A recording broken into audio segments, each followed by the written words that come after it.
صارت الأحداث بسوريا وكان في عندي معاناة. طبعا أولادي شباب أول طلعوا طون، وكان أصلا ظروف البلد ما عاد فيها كثير أمان. أنا بالبداية كنت في كلياتنا كمان كنا مفكرين إنه فترة وحتنتهي وتروق الأمور، حسيتيها طولت؟ فإيه لما طولت وصار تحسي إنه لا عم يقرب الأذى وما في شيء مضمون، فأنا حسيت إنه لا أنا خفتي على أولادك. خفت على أولادي إيه. فكان البلد الوحيد اللي بهداك الوقت إنه بتقدر تروحي عليه هو مصر. بدون فيزا وبدون شيء. يعني بصراحة مصر احتوت يعني السوريين بكل حب، يعني عن جد، وحسستهم انه هن ببلدهم وبين اهلهم وبين ناسهم، فتحت لهم بيوتهم وفرص كثير. يعني انا بالنسبه لي السوري اذا بتقولي لي باي بلد ابدع اكثر شيء بقول لك بمصر، لانه كانوا محترمين معنا وتقبلونا وكانوا بحب.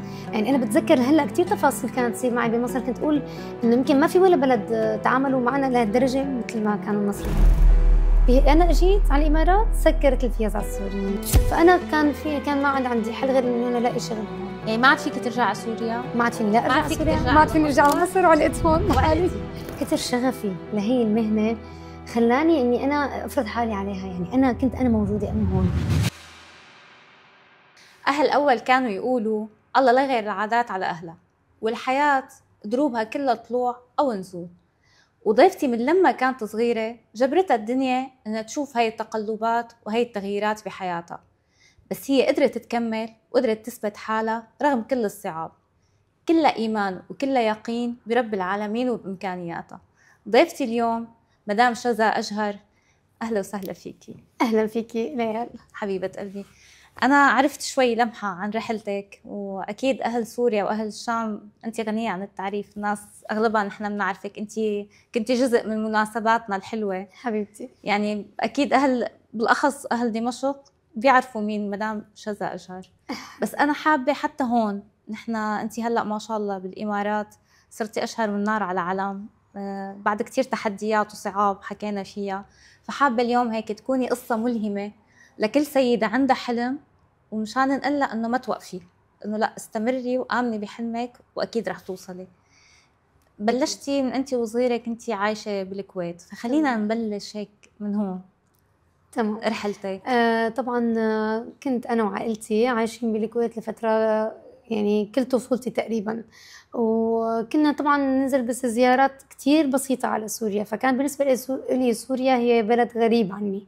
كان وطني هو الكويت. قد كان عمرك بهالفترة؟ يعني أنا خليت وعشت فيها لصار الاشتياح الكويت صراحة. نحن وقت صار الاشتياح نحن من الناس اللي انضرينا كتير وقت الاشتياح، فكان طبعا ضروري إنه نحن نكون بسوريا بهي الفترة. وبعدين أول ما صار التحرير والدي رجع، لأنه هو كان له بوزيشن عالي بأهم مكان بالكويت، فرجع. نحن وبقيتوا انتم؟ بقينا نحن لأنه نحن كنا هلا وصلنا لمرحلة الجامعات.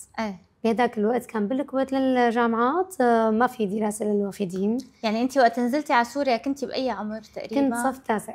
كنتي تاسع؟ شهادة يعني؟ شهادة، وكانت صعبة طبعا، لأنه كانت نعرف دراسة الخليج غير الدراسة بسوريا. كانت معاناة حقيقية. لأنه نحن ما كان عندنا مثلا لا تاريخ ولا جغرافيا ولا اجتماعيات، والقصص كلها ما كانت موجودة أصلا. طب الوضع الاجتماعي، يعني هلا أنا بعرف من أولادي إنه في فارق كتير كبير. الحياة بالنسبة لي الحياة بسوريا أحلى بكتير يعني. أكيد طبعا. بس بالنسبة لطفل إنه خلق وعاش بدولة خليجية، احكي لنا كيف تأقلمتي؟ يعني يمكن هاي أنا بعتبرها يمكن أول مثل ما بيقولوا أول عثرة تعثرتي فيها. كانت عثرة قوية حقيقة، لأنه كنت فعلا طفلة، واختلاف بكل المقاييس. يعني اختلاف الحياة الاجتماعية، اختلاف حتى الناس، يعني طريقة التعامل مع الناس والمدارس. وكنت صغيرة وهنيك أصلا الحياة مختلفة،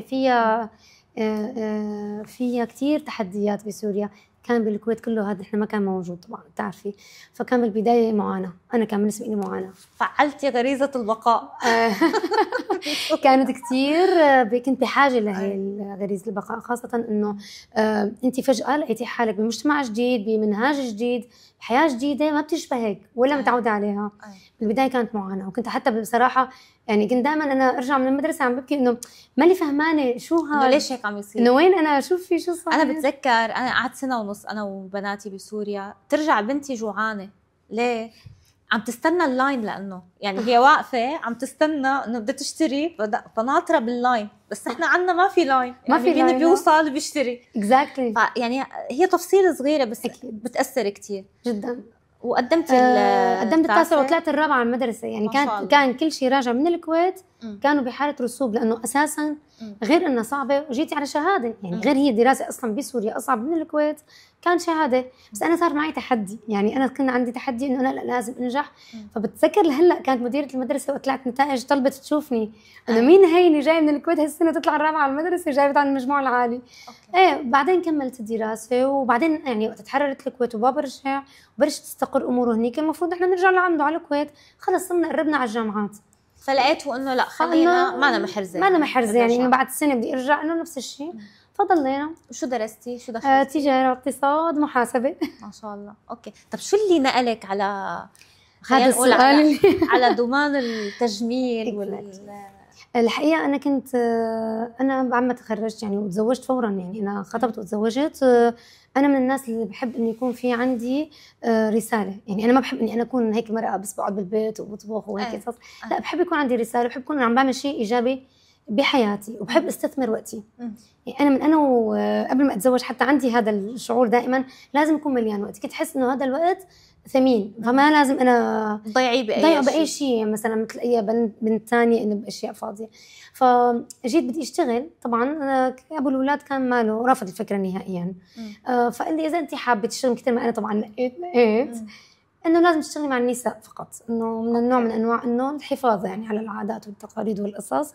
فكان ما عندي غير خيارين، اللي هو يا اما الخياطه يا اما التجميل. وانت بعيده تماما عن الاثنين؟ توتالي. اوكي. اصلا ما كنت اتخيل بحياتي اشتغل فيهم. فاول شيء جربت اني اتعلم الخياطه، تعلمتها كثير منيح، يعني صرت اعرف فصل وخيط، بس ما حبيتها، ما لقيت حالي اني انا حاعرف ابدع فيها. اوكي. فانا بحب الميك اب، وبحب تعرفي كل صبيه يعني بفطرتنا اصلا. صح. وانا اصلا تربيت الخليج والكويت، فنحن كنا دائما تعرفي اي مناسبه تروحي لازم تكوني على اخر ترتيب وهيك قصص. خاصه هذا الحكي اللي عم اقول لك اياه بالتسعينات ليالي، يعني ما كان كثير شائع هذا الشيء. صح. فانا كنت بحب الميك اب، يعني كان معروف الميك اب ارتست بيروت بصراحه. ما كان في اسماء ثانيه، ما كان اصلا في كثير هالقصه. فكنت وقت اروح على اي مناسبه يكون مميزه يقولوا لي العالم مين عامل لك، اقول لهم انا عامله لحالي. فانا كنت اعرف يعني اعمل لحالي. ودخلت بعدين على مجال التجميل بسبب الميك اب، اني انا اكون ميك اب ارتست. دخلت فيه لقيت حالي عم بتعلم. حبيتي الموضوع؟ حبيته كثير، شيء حسيته انه شيء شغف عندي يعني. بس بالاول كان معاناه لانه كان صعب. بسوريا مختلف، يعني انت بسوريا وقت تتعلمي هي المهنه فيها كثير تحديات. صح. طريقه تعليمها ما كان في انه حدا يجي هيك يقول لك تعي بتعملي هيك بتساوي هيك بتتعلمي. يعني للامانه حتى اذا بدك تتعلمي اسلوب التعامل بالصالونات كان كثير مؤذي. يعني انا بتذكر اول مره اشتغلت اول فتره ما قدرت يعني رجعت يعني خلص. طبعا انبسطت كثير يعني ما كان بدي تبعين اسلوب شيخ الكار، يعني تبع الكار، وحتى قد ما تبع زمان بدك تمسح وتكنس وتنظف وبعدين تتعلم. ويا ريت كمان في عندهم اسرارهم ما بيقولوا لك اياها كلها. لا. طب مين اللي حسيتي دعمك اكثر شيء قررت بهذاك الوقت انه علمك من قلبه تماما؟ بعد ما انا شفت هيك الصعوبه، وبعد فتره قررت بهذاك الوقت اني انا اطلع. في عندي عمي اخو بابا بابو ظبي، اني اطلع لعنده واني انا اتعلم هون، اعمل تريننج ودورات اكاديميه بالامارات. هذا الحكي اي سنه؟ 98. واو، بعيد يعني، بعيد كثير. عن جد. تخيلي. فعملت تريننج، كان في توني اند جاي، هو طبعا اشهر كوافير كان بهذاك الوقت، كان يعني الترند. فبتذكر لهلا سجلت بدبي، وانا كنت عايشه مع عمي بابو ظبي. كنت تروحي من ابو ظبي لدبي، انا ما بعرف اصلا البلد وهيك. كان في شويه معاناه. اشتغلت فتره بابو ظبي كمان حتى اتعلم. وعن جد كان في كثير ناس بحياتي لهم ايجابيات كثير، يعني اخذوا بايدي وساعدوني يعني. وانا بقول لهم دائما انه لهم الفضل الي دائما. تعلمت، اخذت شهادات، تعلمت، قعدت تقريبا شي 2 اخذتي كورسات وتريننج. يعني رجعت على سوريا خلص. طب ليه ما بقيتي بابو ظبي بوقتها؟ كان عندي ابني الصغير تاركته بسوريا، فكنت كل فتره اطلع. يعني تخيلي، يعني كان فعلا معاناه حقيقيه. يعني هي كانت اهم القصص اللي كانت يعني اذا بدي اقدم لقدام ترجعني شوي، انه انا تاركه ابني الصغير بسوريا كان عمره 1.5 سنة. يا قلبي. فكنت كل شوي انزل شوفه وارجع اطلع ويوعدوني انه يلا بعد فتره حنجيب لك اياه يعني. فانا كنت انا عايشه على هذا الوعد، على هذا الامل. بس اخر شيء خلص يعني انا حسيت انه لا اتس اوفر يعني. ورجعتي على سوريا؟ رجعت على سوريا. اوكي.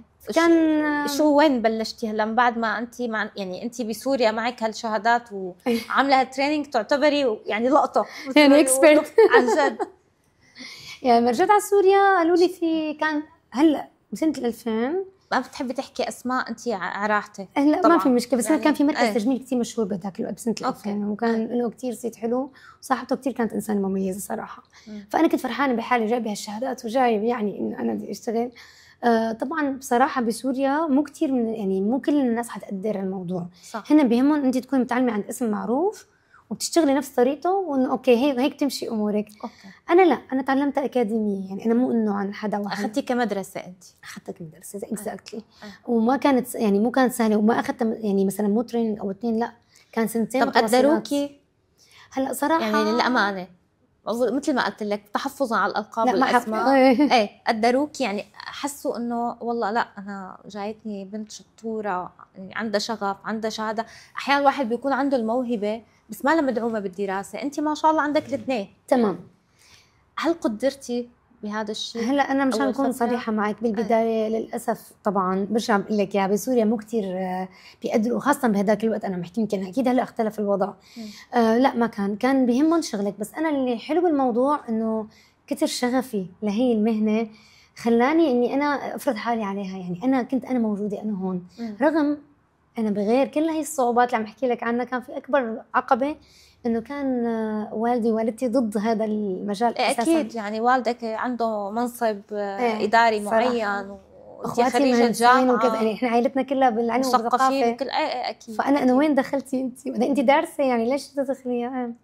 بس انا لا، انا فرضت حالي على المهنه. انا بقول لك يعني انا كنت عم اقول اني انا هون، كنت عم اقول اني انا فيني اصنع اسم لانه هن كانوا كل العالم اخذين فكره عن انه اللي بتشتغل بالشعر وبالتجميل هي بيكون طالعه من الدراسه ما عندها خيار ثاني، ما عندها خيار، وبيكونوا اصلا صح. المستوى الثقافي والعلمي هي شريحه متواضعه. صح. انت انه وين رايحه؟ عم تضيعي حالك، انت عم ترجعي لورا بدل ما تقدمي لقدام. قد ايه قعدتي بهذا المركز؟ ما في، قعدت 1.5 سنة وتركتي؟ تركته. كان في عندي ظرف اني اساس كنت اطلع من سوريا ارجع اني اعيش ببلد خليجي ثاني. بس بعدين بهداك الوقت فجأة لقيت حالي انه بلش يصير لي اسم. يعني تخيلي بخلال 1.5 سنة بسوريا صرت معروفة على كل الشرائح. يعني اكيد هلا اللي عم يشوفوا الحلقه بيعرفوا مين مدام شذا. يعني انت صديقه الاعراس والمناسبات والخطبه، واي حدا بده يطلع انه يعني انه واو انه الله عامله مع مدام شذا. طب امتى وصلتي لهالمرحله هي؟ هون القصه بقى صارت اني انا كنت فريلانس لفتره طويله وكنت مرتاحه وخلص مظبطه اموري وحياتي.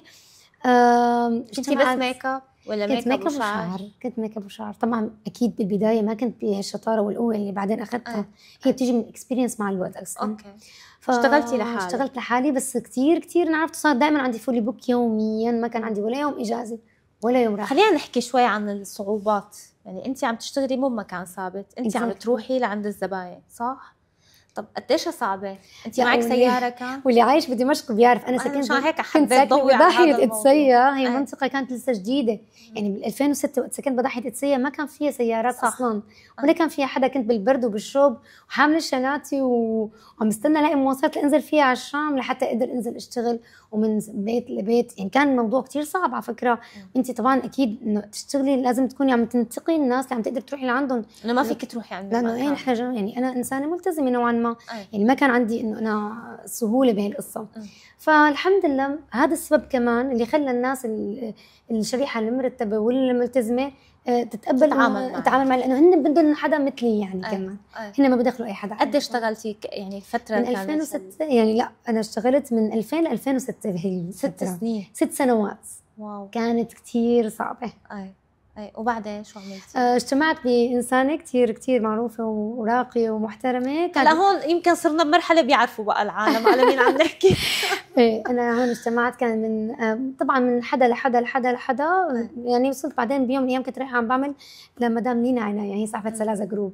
فكانت هي من البدايات اللي عم تبلش فيها الجروب تبع سلازة، كانت عم تفتح مركز تجميل بأبو رمانة اسمه انجل مع صالح زيدان، كان هو كتير اسم مشهور ومعروف مثل النار على العالم. فقالت لي انه انا بحاجه لصبيه تستلم قسم المحجبات، وبدها انه حدا يكون هيك معروف مثلي وعلى شريحه واسعه. واشتغلنا مع بعض. اشتغلتي انت وياه؟ اشتغلنا انا وياه. قد اشتغلتوا؟ 6 شهور.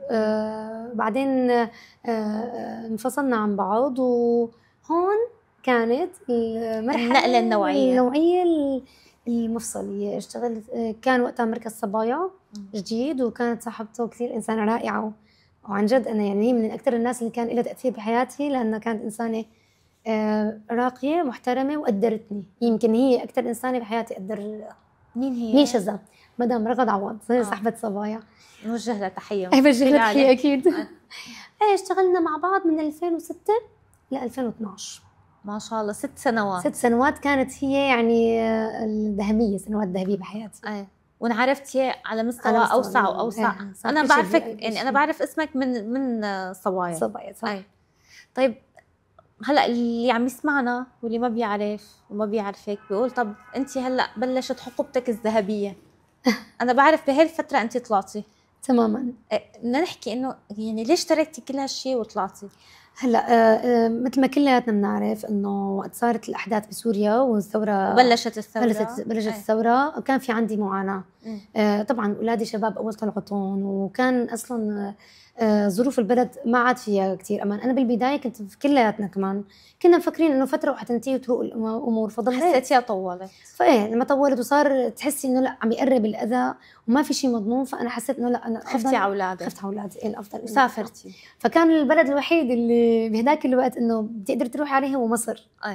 بدون فيزا وبدون شيء يعني. بصراحه مصر احتوت يعني السوريين بكل حب يعني عن جد، وحسستهم انه هن ببلدهم وبين اهلهم وبين ناسهم، فتحت لهم بيوتهم وفرص كتير. يعني انا بالنسبه لي السوري اذا بتقولي لي باي بلد ابدع اكثر شيء بقول لك بمصر، لانه كانوا محترمين معنا وتقبلونا وكانوا بحب. يعني انا بتذكر هلا كثير تفاصيل كانت تصير معي بمصر، كنت اقول انه يمكن ما في ولا بلد تعاملوا معنا لهالدرجه مثل ما كانوا المصريين عم يتعاملوا. وسافرتي انت وعائلتك؟ انا وعائلتي وفتحت وتشاركت مع صبيه كانت هي من احد زبايني يعني.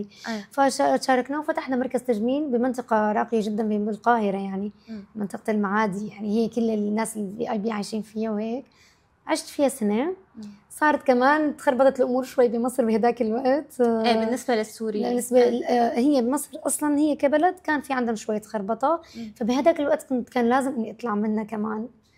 فبوقتها شديت الرحال وجيت على الامارات. جيتي لحالك ولا مع عائلتك؟ لا تخيلي تركت عائلتي هنيك وجيت. طب انت بهالفتره هي اولادك قد ايه اعمارهم صار ابني الكبير صف 10 والصغير صف رابع. يعني مراهقين واطفال يعني مراهق وطفل. طيب وجيت لهون. انا اجيت على الامارات سكرت الفيز على السوريين. كان بوقتها بتعرفي انت لانه كانت الامور مخربطه، كانت مرحله انتقاليه بالحكم عندهم. تمام. فانا كان ما عندي حل غير انه انا الاقي شغل هون. يعني ما عاد فيك ترجع على سوريا؟ ما عاد فيني. ما عاد فيك ترجع على مصر وعلقت هون. وعلقتي هون وما في هون ما في اقامات هلا. ما في اقامه. طب احكي لي شو عملتي؟ تخيلي كنت بتذكر لهلا، تخيلي انا شذا اللي كنت امشي بالشارع بسوريا كل الدنيا بتعرفني جيتي على محل. جيت انا حامله شناتي باوغست بعز الشمس وروح. وكان كل ما حدا يشوفني او يشوف السي في تبعي يعني انه او يشوف الشغل اللي كانوا كثير يطير عقلهم، بس يقولوا لي للاسف ما في هلا اقامات، ونحن ما فينا يعني نكون مالنا نظاميين. يعني هون بتعرفي في قوانين طبعا عشان العمل والعمال والقصص. جيت لاشتغل فريلانس. حتى السوريين اللي بعرفهم اجوا لهون. هون شفتي مسافات كثير بعيده وما في معي لا سياره ولا مواصلات، فيك تقولي رجعت من تحت الصفر. بعد ما وصلتي للقمه بسوريا. تمام. فاجيت صرت اسال انه مين في هون مركز تجميل VIP، يعني انه انا بدي نفس المستوى اللي كنت انا فيه. انه اوكي ماني انا مانجر او اونر، بس انه اكون بشتغل فيه كموظفه. يعني كلهم قالوا لي نادي السيدات الشارقه. وفعلا انا صرت اتردد عليه كثير، وهن ما كان عندهم اصلا افيلابيلتي. بتذكر لهلا كنت كل ما اروح واعمل انترفيو يقولوا لي ما عنا اي افيلابيلتي. طب وقت هيك يقولوا لك انه ما عنا وترجعي انت على هالبيت اللي قاعده فيه، يأس فظيع. شو تحكي شذا مع حالها؟ يأس فظيع. يعني انا لمرحله قلت خلص برجع بعيش بسوريا، بس اولادي كانوا عم يقولوا لي لا نحن ما حنيجي على سوريا لانه اصلا ما فيهم. هذا الحكي صرنا ب 2013. 2013 كان عز ضربة الكيماوي، وقت ضربة الكيماوي وقت ونحن بالمزة يعني، فكان الوضع كتير صعب. بس انا ما كان عندي حل، كنت عم جدد في زيارات لاخر شيء، حتى يعني الموضوع المادي صار صعب. انا بدي اعرف انت شو كنتي تحكي مع شذا؟ كنت دائما اقول، وكثير عالم حتى تقول لي اياه، انت ليش هيك عم تعملي بحالك؟ انت مالك مضطره يعني، لا رجعي على سوريا وبين اهلك وناسك وبيتك الموجود. انا كان بيتي هنيك تاركته اصلا. بس انا المشكله انه في عندي 2 شباب، كان عندي تحدي انه انا في عندي 2 شباب وخايفه عليهم وانا هن مسؤولين مني يعني. فما كنت صعب كثير اني انا ارجع على سوريا بهذاك الوقت. فانا فيك تقولي ضليت 6 شهور على حالي. كنت اذا بقول لك ما بتصدقي كل اسبوع 10 ايام رايحه جايه على نادي سيدات الشارقه. هن انه صممتي انه انا بدي اشتغل هون. يقولوا لي انه اوكي نحن انه اوكي بدنا اياكي وحابينك، بس نحن ما عندنا اي فراغ يعني انه انت تقدري تكملي. ضليت لحتى بيوم من الايام بتذكر لهلا يعني في صبيه من الاتش ار وهيك بتعرف شذا صبايا. تخيلي يعني هي لوكال مواطنه، هي يعني الناس اللي مستحيل انسان يعني عامله عندك بسوريا بصبايا. تخيل هي بسموها فتوحات رب العالمين. تسهيلات ربك. اي والله. فهي الانسانه الرائعه رشحتني، قالت لهم هلا صار في مجال انه ليه ما بنشوفها، وقالت لهم انا بكون موديل. فكان تيست عليها وطبعا شافوا شغلي الحمد لله يعني. وانقبلتي بالشغل فورا. كان اخر يعني كم يوم بفيزا، باخر فتره شيء مثل هي سحر. نرجع انه رب العالمين بس تضيق وبتحسي انه ما بقى لك مخرج، فجاه رب العالمين حرفيا بلاقي لك مخرج. حرفيا ليال كان اخر فتره بالفيزا، وكان اخر وقت حتى ما كان معي حتى فلوس اني حتى اني جدد. يعني انا بقول لك كان بوقتها كثير كان صعب بالنسبه لي. يعني انا كان ذيك الوقت اذا ما زبطت خلص انا نازله على سوريا، ما عندي حل. قد ايه دعيتي له؟ كثير. قد ايه قعدتي هيك خلواتك انت وياه؟ كثير. وكنت دائما احمد الله واشكره انه يعني بعز ازماتي كان دائما يعني معي، وحس انه انا لا معي رب العالمين، فاكون مع الله ولا تقبلي عن جد. طيب بلشت بنادي السيدات. التحدي بقى وين؟ انت كنتي اونر وكنتي انت الكل بالكل، صرتي انت موظفه، والرولز هون مختلفه نهائيا عن سوريا، طبيعه الشغل مختلفه، وانت عم تتعاملي مع جنسيات مختلفه. يعني انت مو بس ضمن بيئتك. يعني انت بدك تكوني حتى فليكسبل، انه انت معك ناس من حتى يعني مو بس جنسيات مختلفه، معتقدات مختلفه، افكارهم مختلفه عنك. هي كانت من ضمن التحديات اللي واجهتها. تحديات، حتى طريقه التعامل مع الزباين مختلفه عن سوريا. يعني نحن بسوريا بتكوني انت الكوفيره، انت الاكسبرت، فانت الك يعني الكلمه وانت اصلا بتكوني شايفه حالك. هون مختلف، هون الكاستمر سيرفيس هو اللي بيفرض نفسه. لازم الزبونه تاخذ احسن معيار من العنايه من الاي تو زد، زائد والاهم حتى طبيعه الشغل تختلف، الاكسبيرينس مختلفه. فبلشت هون بقى بتريننج جديد. تخيلي انا كان صار لي بهداك الوقت 20 سنه بشتغل مهنه، وبلشتي كانك هلا عم تتعلمي هلا من اول وجديد. من اول وجديد. وقد ايه ضليتي معه؟ 10 سنوات. 10 سنوات كانت مليانه تحديات جدا. طب خلينا نوصل للسنه اللي قررت شذا انه خلاص شذا بدها تعمل بقى تقلب بقى، بدها ترجع مثل ما بيقولوا، ارجع لشذا اللي انا كنت بعرفها. يعني انا هيك صرت ما بشبه شذا. خلص يعني هي اللحظه، انا هي اللحظه سبحان الله بحسها بحياتنا كلياتنا. اكيد اللحظه اللي بتغير مسار حياتك. ودائما بحكيها ودائما بقولها، رب العالمين بحسه يعني بمرقنا بهيك بصعاب، بشد علينا. ما بحسها انا بالعكس انه امتحان، انا بحسها محبه عن جد، مشان يأهلك للشيء اللي انت بالبقلك عن جد. بطريق هو يعني كان راسم لك عن جد. اي والله. بس انت لازم تكوني يعني عندك مواصفات معينه لتبدعي بهذا الطريق. انا هيك بحس. يعني انا بطلت اقول انه امتحان، انه يعني انه بلاء ولا لا لا لا، انا بحس كله محبه من رب العالمين. اكيد. احكي لي امتى قررتي انه شذا خلص تمام يعني انا كنت بنادي السيدات الحمد لله تقريبا 10 سنوات، وصار عندي الحمد لله كميه زباين كتير، وصرت معروفه، انعرفت وخلص يعني اخذت على الجو، والحمد لله الحمد لله الحمد لله اثبتت نفسي. يعني انا كانت كتير صعب بس الحمد لله عملت بصمه يعني. فحسيت فجاه انه انا اولا اولادي ما شاء الله خلص كبروا، وابني الكبير خلص تخرج واشتغل وهيك، وهو شافني قديش انا عم بتعب. يعني هذا الشيء مو سهل ابدا ليال، يعني انت عم تشتغلي بمكان على اعلى مستوى، وين بالامارات. وانا بعرف ان زباينك انت في اي بي. طب ليش يختاروا شذا؟ لانه يمكن انا عندي طريقه مختلفه عن هلا كثير، كلهم كانوا اكيد اشطر مني. حتى بعرف انه انت عم تشتغلي بمكان كلهم كواليفايد يعني كله يعني كلياتهم على مستوى عالي من المهنيه، كلهم بروفيشنال. بس انا يمكن عندي ليش شذا؟ يعني ليش مثلا انه انا بدي اجي لعند شذا، بدي شذا هي تشتغل لي؟ كثير في ناس كانوا يقولوا لي اياها ولا هلا بيقولوا لي اياها، انه انا بستمتع بشغلتي، يعني انا بعطي كثير وقت، احيانا بكون زياده. بحب اني اقعد مع الزبون، اعمل كونفرسيشن، اعمل كونسلتيشن، افهمها، فوت لشخصيتها، اعرف شو هي حابه، يعني اوصل للشيء اللي هي نفسها توصل له واحقق لها اياه. فانا كنت اخذ مهنتي هيك، يعني انا ما كنت اخذ مهنتي يعني ما كنت اخذ مهنتي انه مثلا تيجي وحده تعمل مثلا بدي هذا اللون هايلايت، يلا بدي اعمل هذا الميك اب، يلا لا، بتنصحيها انه هذا بالبقلة هذا احلى له، وفعلا بتلاقي الفرق دائما بين اللي جاي بتعمله وبين اللي انت بتنصحيه. دائما باللون بيفور وافتر، يعني كنت دائما عندي، ودائما بس تخلص الزبونه وتوصل للشيء اللي هي بدها اياه توقيعي شو معك يعني لحتى هي تحس حالها انه هي مرتاحه ومبسوطه. والحمد لله يعني هلا وقت جيت قررت اني افتح مركز، كان كمان هي لحالها صعوبه طبعا مو سهله. يعني انت عم تحكي على مجال اول شيء كثير بده مصاري، ثاني شيء لازم تكوني معروفه لحتى تقدري تشغلي هذا المكان تماما، وثالث شيء بدك يكون عندك حسن الاداره. يعني انت شاطره بجوز ميك اب وشعر وميك اب ارتست، بس انك يكون هذا الشيء كله لإلك يعني صعبه. يعني هو صراحه للامانه قديش انا مرت بتحديات بحياتي، كان هو التحدي الاكبر. لانه انا مثل ما انت قلتي بالضبط، انا فجاه لقيت حالي انا اونر لمركز تجميل بمنطقه كثير مرتبه، الزباين كثير ما شاء الله في اي بي، بس انا ما بعرف الاداره. انا كل عمري كان في حدا بيكون هو المانجر، انا بشتغل، انا تشتغلي شغلك اللي انت بتحبيه يعني بس مو انه اني انا اكون للاي تو زد. فكان في عندي معاناه لسنه كامله تقريبا. كنت انا تقريبا انا بتذكر لهلا انه اول ما فتحت اول سنه انا ولا يوم عطلت، وما كان عندي مديره ولا كان عندي حدا، كنت انا عم دير كل شيء، كنت عم اشتغل بايدي من 9 الصبح حتى 9 بالليل. يعني انت كنت ما بدنا نقول الرجل الاول، انت المراه الاولى والاخيره بالمحل. ابدا لدرجه انه حتى الزباين يبعثوا لي، بتذكر لهلا في عندي، اكيد رح تعرف حالها اذا سمعت لها كلام، كانت تبعث لي تقول لي شذا انا زعلانه عليكي، انه انت كثير هيك تعب عليكي، يعني انه انت كل شيء.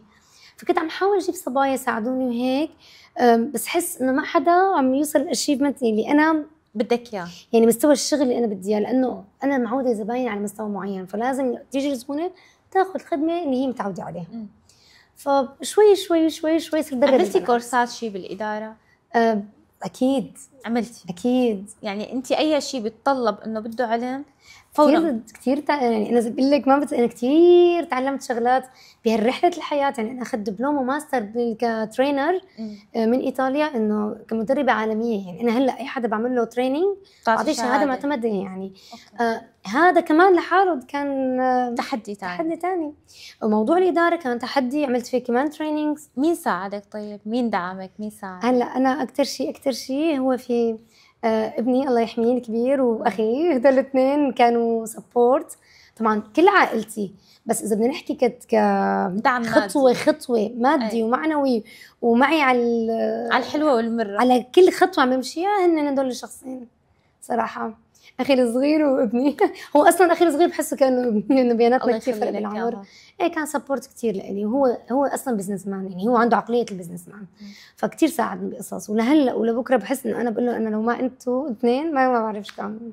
قد ايه مبسوطه انك استثمرتي باولادك؟ صراحه كان هو الاستثمار الصح في حياتي، الحمد لله يا رب. وقد ايه هلا بينبسطوا هن فيكي وفخورين فيكي؟ حبيباتي كثير. طب انت يعني هلا انت وصلتي لهذا الشيء، وهلا انت المركز قد ايه له فات؟ هي ثالث سنه ما شاء الله، الحمد لله. يعني حسيتي بنقله من اول سنه وثالث سنه؟ حسيتي في فرق؟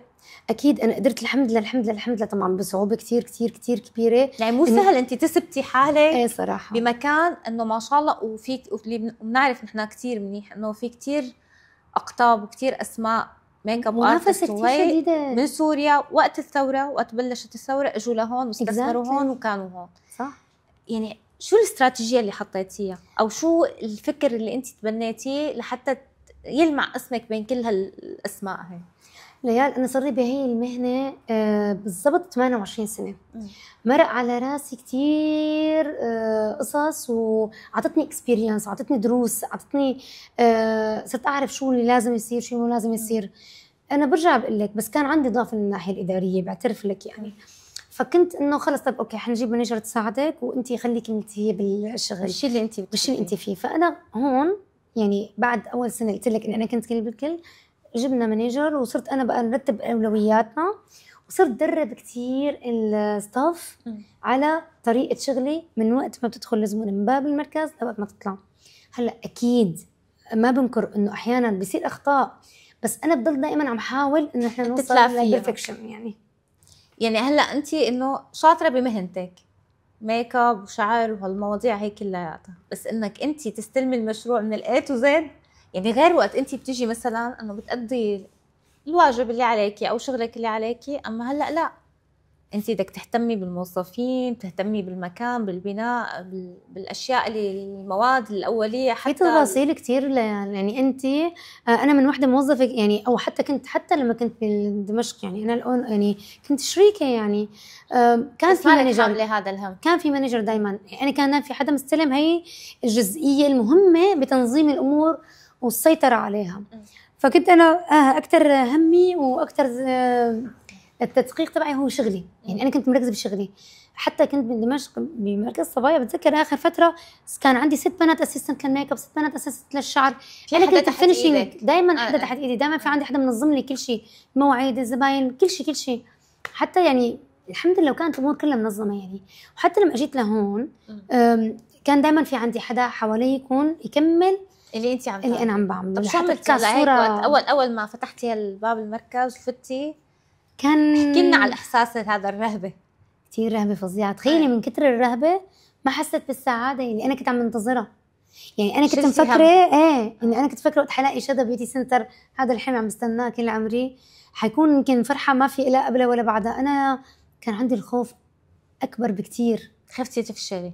خفت افشل، وهم بصراحه يعني مو سهل الفشل. منافسه كثير قوي. اول شيء منافسه تمام بمرحله من حياتي بهذا العمر اللي انا خلص يعني صرت لا اكسبرت يعني. فانت صعب ترجعي لورا خطوه، انك مثلا ما نجحتي انت في لازم تروحي توظفي. كثير صعب، كثير صعب ليال، كثير صعب يعني. انا بصراحه كان في تحدي مع نفسي قبل ما يكون تحدي مع الناس والدنيا. انا كثير تحاربت. طب شو عملتي لحد في ناس حاولوا؟ اكيد كثير تحارب. على فكره انا من بداياتي لهلا كلها كان في بضمن المسيره كلها في ناس يعني كان ما بدهم شغله تنجح، وطبعا باصدقاء المهنه يعني وناس حوالي، بس انا ما كنت فكر ولا ركز ولا 1% فيهم. كان دائما حط الهدف لقدام بكثير من الاحيان طبعا اكيد. بس انا كنت دائما اوقف ارشاد لي اقول معلش انسي وطلعي لقدامك، انت في هدف يعني. انا ما كنت خلي هذا الشيء انه يوقف. ما بقول لك لا، كان يصير معي مشكله نفسيه واتضايق وانقهر وهيك اوكي، بعدين اقول لحالي لا. لاي مرحله كانوا يحاولوا ياذوكي؟ يعني شو شده الاذى اللي كانوا يحاولوا يعني بشغلي حتى بالزباين وحتى بالسبلاير وحتى بالموظفين اللي عندي. انا كثير صار معي قصص يعني، اذا بقول لك يا تفاصيل كانت كثير مخيفه. ومثل ما قلت لك انا اللي كان معي هو ابني واخي، بس هن ما لهم جوات المهنه. هن واحد مهندس والثاني عنده بزنس الخاص وبزنس مان، فما لهم علاقه بهالدومين. دعموكي وانه خلص وانت تمام. بس هن كان معهم سبورت انه كانوا يقولوا معلش حتمروا حتعدي هي المرحله، يحاولوا يدوروا معي حلول. احنا عندنا لهلا اسبوعيا اجتماع للمانجمنت اللي هو انا واخي وابني بنقعد كل يوم جمعه، عندنا ساعه اجتماع، شو صار ديتيلز، شو كذا شو شيء نقدر نحله سوا يعني، عم نجتهد. طب كيف حليتي هاي المشاكل تبعك؟ صرت مثل ما قلت اول شيء كان هدفي انه انا اللي بيخلي اسمي وشغلي انه ينجح، الصف اللي معك نجاح، هو اول شيء الخبره وهالايدين. ابدا ما حدا بيقدر يأذي حدا طول ما رب العالمين معك. هي اول ايمان كان عندي اياه وما خليته يتزحزح بيوم من الايام. زائد والاهم هو الستاف اللي عندي، حاولت كثير ولهلا عم حاول ضل عم دربهم درب. انا عندي كل اسبوع في عندي جدول تريننج، يعني كل الاختصاصات دائما تريننج اب تو ديت لحتى نكون دائما مواكبين احدث شيء. والحمد لله يعني الحمد لله عم نحاول، حتى اذا بتصير في طبعا اكيد مثلا زبونه ما كانت مبسوطه من النتيجه كومبلين منهم، كلهم متابعه لاخر، كله اندر كنترول. طيب هلا انت، انا بعرف دائما رب العالمين قد ما انأذيتي بيجيب لك لحظه بتقدري تأذي اللي اذاكي فيها. ابدا ما فكرت فيها. هل في مره هيك قلتي انه هلا اجتني الفرصه مثلا اعمل هيك؟ اكيد بكثير من اماكن كان فيني اني انا، بس انا من الناس بصراحه انا مسالمه. انا اذا صار معي شيء مو جيد او اكتشفت شيء مو جيد، بس اللي بعمله اني ببعد وخلص. يعني بحاول اني ما، ليش؟ لان انا ما بحب بتركزي بشغلك اكثر. انا مركزه بشذا بهدفي بحياتي مالي مركزه بالقصص. شو هدف شذا هلا؟ يعني الحمد لله هلا نحن بلدنا الحمد لله، يعني الحمد لله بعد التحرر وبعد التحرير والحمد لله الامور كل ما للاحسن. شو اللي عم تفكريه هلا لشذا؟ خلينا نقول بسوريا، انت اثبتي حالك ببلد الفرص، انا بسميها بلد الاحلام، الامارات فعلا. لانه عن جد دولة الامارات الحبيبه، انا بقول الحبيبه، انا الامارات الحبيبه للامانه والله مو حكي، بس لانه لكل مجتهد نصيب، هي بتساعده لهالمجتهد يوصل للنصيب، ما بتوقف بوشه، بالعكس بتدعمه، بتعطيكي مساحتك انك تبدعي، انك تطلعي قدراتك، بتعطيكي التسهيلات اللازمه لانك انت تثبتي حالك. اذا عن جد انت انسانه مجتهده ومبدعه رح توصلي، لو طال الوقت رح توصلي. بس انت هلا نحن بنعرف انت تركتي سوريا خلينا نقول عصرك الذهبي، صح؟ شو اللي بتحلميه لشذا؟ والله بصراحة طبعا أنا بعد التحرير اللي صار نحن حكينا شوي وراء الكواليس أنا وياكي. إيه تمام. هو كان يعني أنت مالك متخيلة كيف كانت مشاعري يعني. وحتى لما نزلت أول مرة بعد التحرير بشهر ماي الماضي، يعني ما كان في شعور بالدنيا بيشبهه. يعني حسيت إني رجعت لنا، يعني إيه طاير عقلي. ودغري فكرت إنه إن شاء الله الاستراتيجية القادمة بس لا خلص أنا شوية في أشياء لسه يعني لازم إني أنا يعني اتشيفمنت لازم اوصل لهم بهون بالامارات والحبيبه انه لازم انه ارجع اعمل شيء بسوريا ببلدي، لانه بس هالمره حيكون مختلف. يعني انا الاستراتيجيه تبعي بسوريا لا حتكون مختلفه. هلا بدك تحكي ولا حابه تخليها مفاجاه؟ يعني ممكن اعطيه مفاجاه.